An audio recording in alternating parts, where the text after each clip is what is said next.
Syndicales CFDT, CGT, UNSA, Solidaire et FSU dénoncent la fuite en avant mortifère des autorités israéliennes et les exactions commises à Gaza.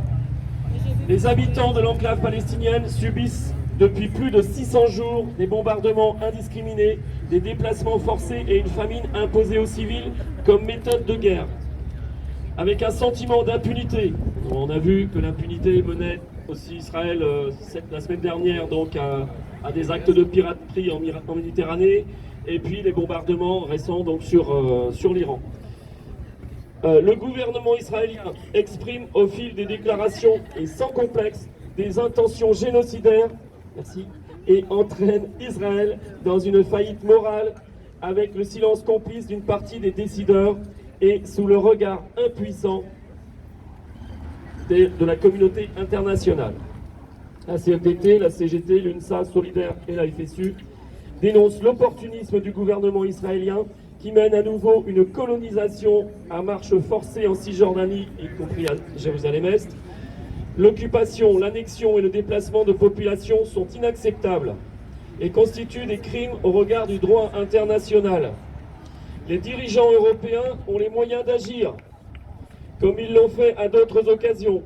Ils doivent prendre leurs responsabilités au regard du droit international et mettre tout en œuvre pour stopper l'intolérable agonie du peuple palestinien, en imposant un cessez-le-feu immédiat, sans condition et permanent à Gaza, ainsi que la reprise immédiate de l'aide humanitaire et l'ouverture de points de passage aux équipes de secours et aux journalistes.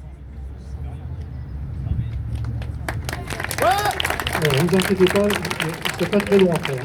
Donc les organisations syndicales, alors on rappelle, parce qu'on est quand même plus nombreux que d'habitude, il y a le triptyque CGT, FSU Solidaire. Cette fois-ci, il y a la CFDT, l'UNSA, et donc avec nous en plus. Donc appelle les décideurs français et européens à aller au-delà des déclarations d'indignation et à agir immédiatement pour, alors tout d'abord, la suspension de l'accord d'association UE-Israël.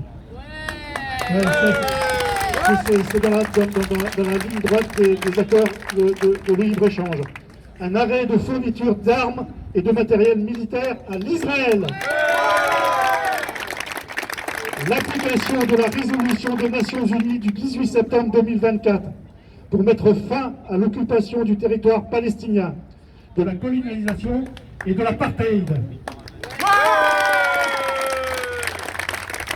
Et un soutien à la Cour pénale internationale et à la Cour internationale de justice pour le respect de leurs décisions visant notamment à mettre fin aux crimes contre l'humanité et risques de génocide. C'est pas fini. La libération de tous les prisonniers politiques palestiniens et de tous les otages israéliens détenus par les groupes armés palestiniens. La reconnaissance de l'État de Palestine. Dans le cadre du droit à l'autodétermination du peuple palestinien. Et enfin la construction d'un avenir de paix entre Palestiniens et Israéliens fondé sur l'égalité des droits. Voilà. Donc, on salue toutes les initiatives politiques en France et dans le monde, y compris en Israël. Et donc c'est pour ça qu'on a appelé, donc aujourd'hui les organisations syndicales ont appelé à se réunir et à rejoindre les mouvements organisés aussi bien ici par la chorale phonétique, la FPS, et à qui je passe la parole maintenant.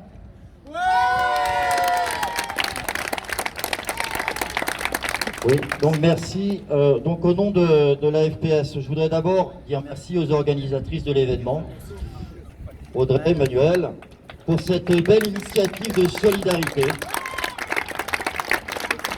Alors, initiative symbolique, certes, mais forte, de solidarité au peuple de Gaza plongé depuis plus de 20 mois dans un enfer sans nom.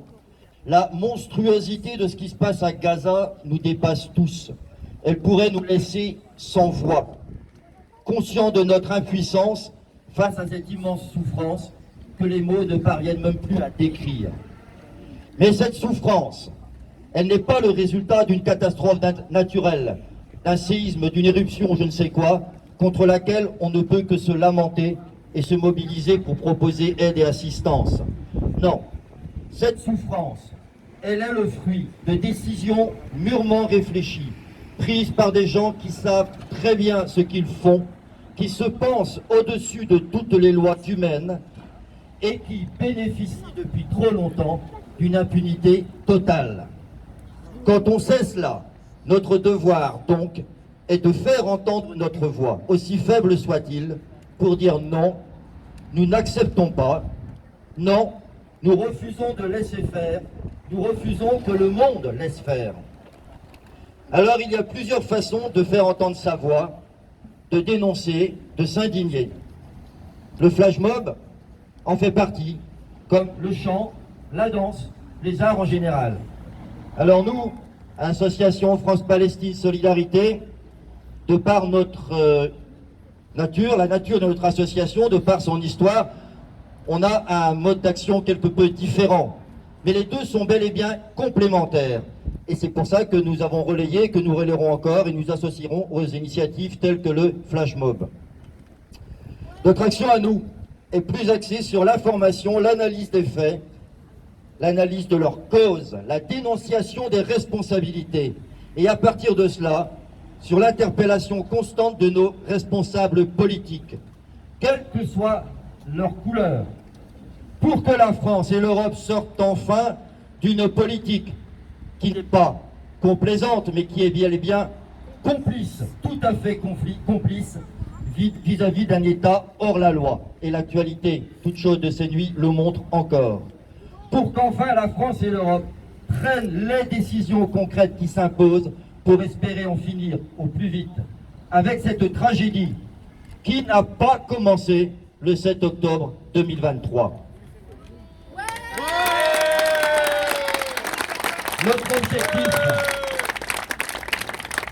Notre objectif, bien sûr, c'est la paix.